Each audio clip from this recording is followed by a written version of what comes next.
আসসালামু আলাইকুম রহমতুল্লাহ। যে যেখান থেকে আমার ভিডিওটি দেখছেন সবার ভিডিওটি শেয়ার করে দিবেন। আজকে প্লাস্টার একটু রাত বাজে গেছে, তারপর আমরা কাজটা হ্যালোজিং বাতি লাগে করতেছি, কিন্তু রাত হইলেও কাজটা অ্যাকুরেট যেভাবে করা যায় এইভাবে করবেন। কেননা প্লাস্টার এমন একটা জিনিস, কাজে যতটুকু টুটি রাখবেন না। আমরা দেখেন প্লাস্টার করতেছি এবং প্লাস্টারের সাথে যেই উষার সাথে যেই বালুটা লাগছে, এই বালুটা সুন্দর করে কাঁচাইয়া ফালাইয়া আবার নিচে থেকে মাল নিয়ে কাজ করলাম।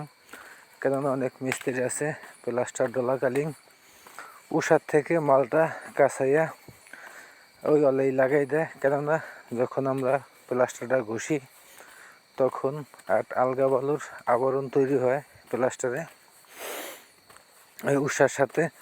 ওই উষার বালিটা যদি আপনারা লাগাইয়া ফুটাগুলো বন্ধ করেন, ওই বালুগুলোই পরবর্তীতে যখন পাথর দিয়ে ঘষা মারে তখন ওই বালিগুলা উঠে যায়।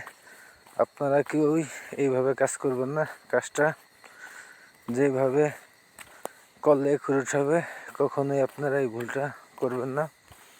উষার সাথে যে বালুটা লাগবে, বালুটা কখনোই প্লাস্টারে খাটাবেন না। ওই বালুটা নিচে ফেলাইয়া আবার নতুন করে বালু নিয়ে প্লাস্টারটা ডলবেন, তাহলে কাজটা একেবারে হবে। এবং